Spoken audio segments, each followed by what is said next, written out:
आदित्य ठाकरे यांनी पत्रकार परिषद घेत महायुती सरकारवरती टीका केली। आज जगभरामध्ये एप्रिल फूल डे साजरा होतोय, तर आपल्याकडे अच्छे दिन सरकार म्हणून साजरा होतोय। निवडणूक आयोगाच्या आशीर्वादाने स्थापन झालेल्या महायुती सरकारचं नाव एप्रिल फूल सरकार ठेवलं पाहिजे, असं आदित्य ठाकरे म्हणाले।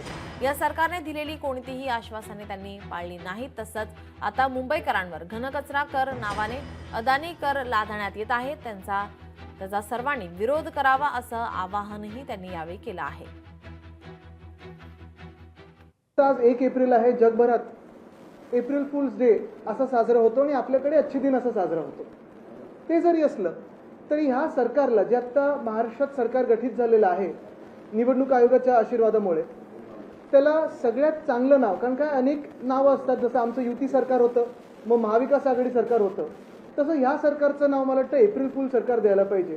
तर जुन्या योजना काही चांगल्या होत्या ते बंद करण्याच्या प्रयत्नात आहेत। आणि सगळ्यात महत्त्वाचं म्हणजे जर आपण पाहिलं तर हे एप्रिल फूल सरकार काय, जे मी म्हणतो, तर लाडकी बहीण 2,500 करणार होते, ते अजून 1,500च राहिलेले आहेत। आता तर मला वाटतं योजना बंद व्हायच्या मार्गावर आहे।